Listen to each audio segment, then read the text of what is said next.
Hey everybody, welcome back to the shop. So today I'm going to walk you through 5 CNC projects that I think will do very well at a craft fair, a market, or just online for that matter. Each one is designed to be eye-catching, kind of like these glasses, useful, and simple enough to batch out for resale. I'll be talking about wood choices, finish options, and any of these pieces might be worth adding to your lineup. And if you think you'd like to see the design files for these, all of these are going to be available very soon on my website, Hinkleshop.com. So let's get started. First up, we're going to talk about this guy right here. This is a 10-inch checker piece. It's made from ambrosia maple, and this one gets a lot of attention. The second I set it out, the unique grain pattern is always an eye catcher, and people just walk up and they want to know what it is. Now the concept behind it was simple. It was meant to be like a trophy for a chess or a checker tournament, I should say, that someone could hand out. If you adjusted the settings and made this a little deeper, you could use it as a tray, or you could just set it up as a novelty piece hanging around. Now for the finish, I went with lacquer, which I've been doing that a lot lately. It's quick, it's fast, it works well, it's durable. I just seem to like it, and I'm old school. I like a good shine on my projects. I know everybody likes satin nowadays, but I like a gloss. You could also experiment with wipe-on poly or regular polyurethane. Any one of those would be fine. You could also switch this up and do it in any other species of wood that you liked as well. You could do it in oak, maple, obviously this is maple, walnut, cherry, you name it. I think you could do it in that. It's one of the classic forms that people immediately identify with when they see it. They know exactly what it is. And yes, I did both sides. Both sides have the crown, both sides have the recess. You can put this thing out, and with the right wood, you can, and the right price, you can actually make a pretty good profit on this little guy, and it doesn't take very long to batch it out at all. Let's move on to the next one. So the next one is these two dual switch plate covers right here. They are relief carved. One has a mama bear and cubs on it, and the other one has a deer standing in the woods. Now you could put any kind of a design on these that you'd like. It's just you're limited by your imagination, and with Carveco software, it's a breeze to program these things and cut these reliefs out. You can go on any forum on the internet and you can get all the dimensions for the switch covers. They don't have to be doubles, they could be singles if you so choose. Now these guys, for the finish, I used the same thing, lacquer again, light sanded them just a little bit. These are made in walnut, and a couple, 2-3 coats of lacquer, and they work perfectly. Now I did take them in the house and check. Yes, they fit the light switch perfect. I would obviously change out my white light switches to brown so that it matched up. You could make these again out of anything. If you had white switches, you could make them out of the maple like we did there, but I thought they would look nice as a darker wood in a more cabin type feel. Set these things out. You've got a highly saleable product. You can batch them out. Now they do take a little bit longer because they're a relief carve, but again, put them out. They're immediately an eye catcher and they immediately sell. Make yourself some of these guys. The third thing I'm going to go over is these walnut coasters. They're a simple design. They have a spiral in the center, flat on the bottom. You can make them in a set of 4. You can make them in a set of 2. You can make them one individually. You could customize them.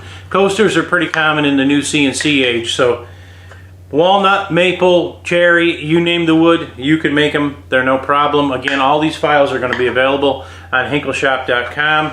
I got these guys off of Bamboo Labs. I'm sure you need a pair of these. I sanded these guys up to 320 grit, and then again I just applied the lacquer to them, but you could use rub-on poly, you could use food-safe poly if you were concerned about that type of thing. I don't know why you would be eating anything off of these, the coffee or whatever you're putting on them. Your drink of any flavor would be on this. You'd wash it, you wouldn't be putting these things in your mouth. They're not cookies, you're not going to eat them, so I don't know that they have to be food-safe. If it was a cutting board, 100%. Linseed oil, food-safe products, walrus oil, I'm not sponsored by any of those, but definitely food safe if you're going to make cutting boards. These are a great project everybody needs in their house if they don't want to wreck their good furniture, their good countertops, their good tabletops when they're having guests or just when they're alone at their house. Alright, coasters, get you some. Okay, the fifth, I can't count either. The fourth thing is this everyday carry tray. Now the premise behind this is that it holds a cell phone. Let me grab mine. It holds the cell phone perfectly. It's got a charging port on the bottom, finger grooves on the side to get it out. The other groove is for your knife, for your everyday carry knife that goes in there. Put it by your bedside. This one is customized a little bit to help the older folks like me remember to set their alarm.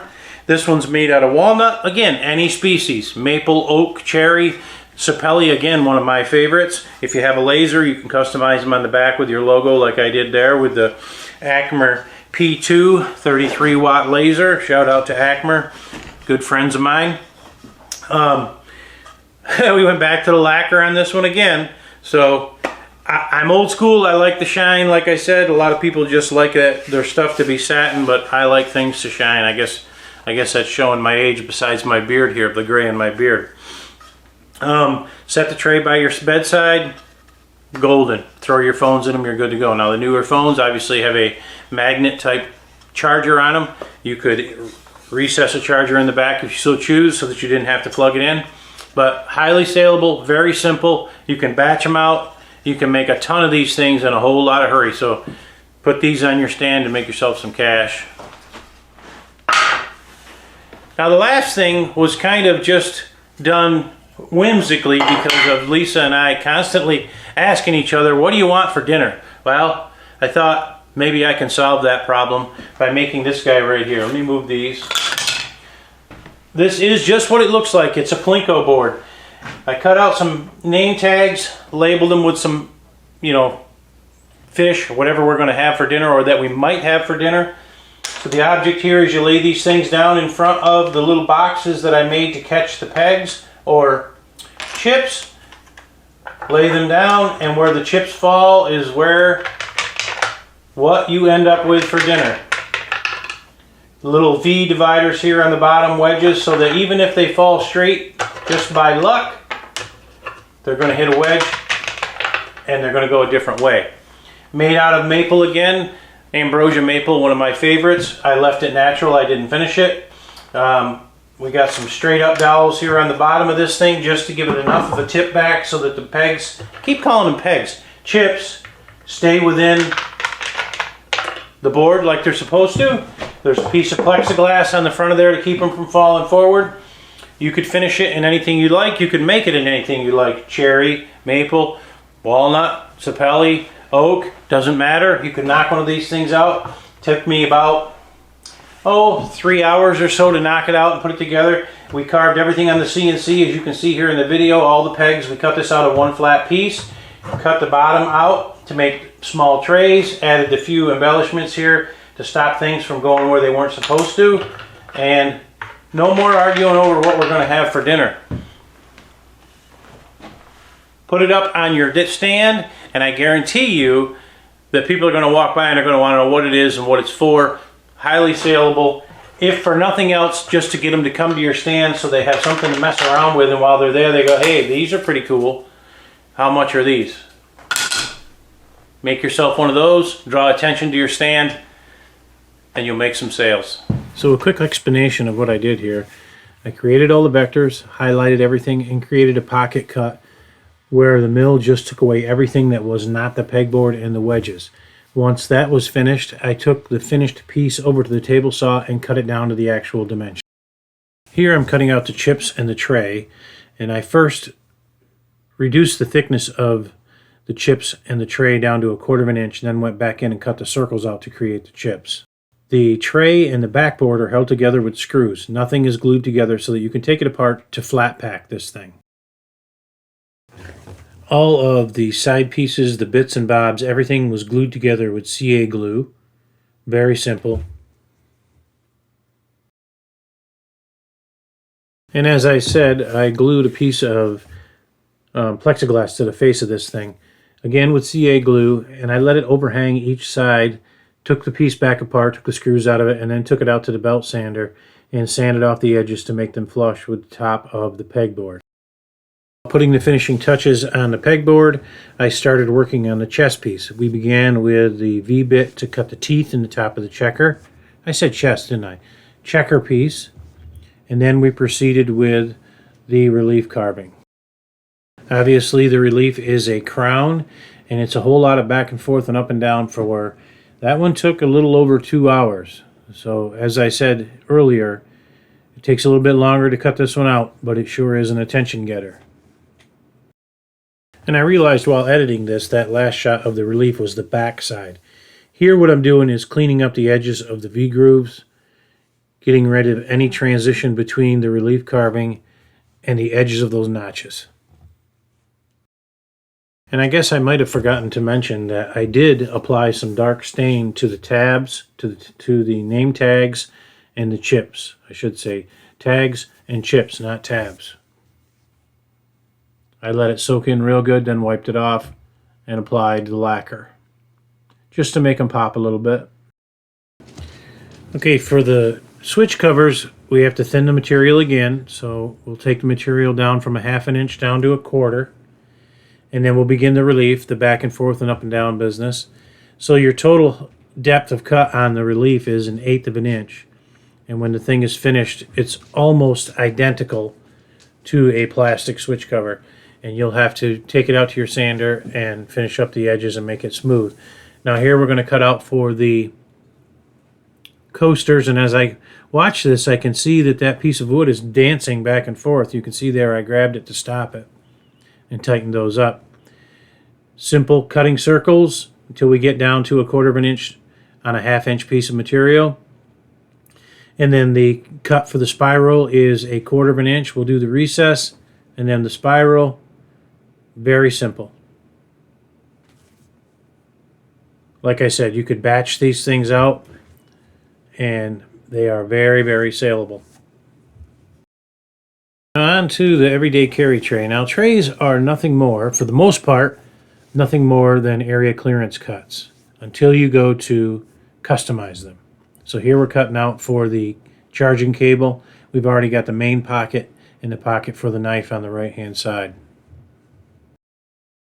Here we're going to switch to the 60-degree groovy Jenny from Cadence Manufacturing, and you have to re-zero for your Z height when you're doing these. You don't change the X and Y, just the Z, and you simply put your touch block on the original stock height to change to the V-bit.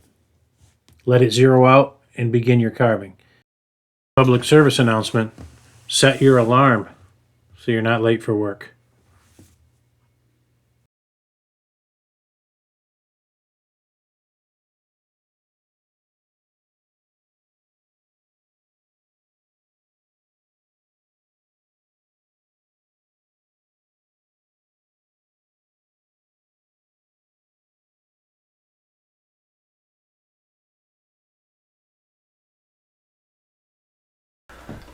Okay folks, there you have it.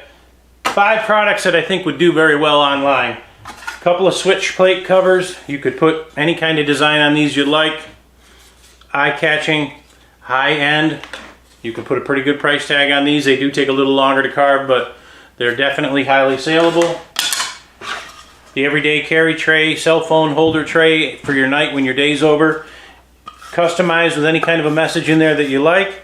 They don't have to say set your alarm for us old folks that can't remember things. Very highly saleable, easily to batch out, and put them on your stand. Coasters. Any kind of coaster you can think of, any shape. But this one's a very simple one. Again, easy to batch out, can be made of any lumber, any material. But if you keep the design simple, you can cut them out quickly, and then you can put them on your stand. Get a decent dollar for them. Sets of 4, sets of 2, sets of 8, however you like. Make yourself some coasters and put them on your stand. 10-inch checker piece, trophy, novelty. It just draws attention when people see it standing on your bench or your table. They want to know what it is. They come over and it starts the conversation. Once the conversation starts and they're looking around and they see these guys, it's almost a win-win. And then lastly, what are we going to have for dinner? Plinko board here. Highly saleable, takes a little longer to make, but more than anything, it's an eye catcher, it's a draw. People come over, maybe they just want to mess around with it and drop a few of these chips. That's all it takes to start a conversation. When they're messing with this Plinko board, You can be standing there holding one of these things, or one of these guys, or if they have a drink in their hand, take one of these guys and sit down right next to them and say, hey, put your drink down while you're playing that. And you just sold them some coasters. So there you have it, 5 things that I think would do very well on a craft fair or online. If you like this kind of stuff, please like and subscribe, share the video, it helps us grow. As always, check our website out, Hinkleshop.com. These things are going to be on there for digital sale. The files will be on there. And as always, thanks for watching, and I'll catch you on the next one.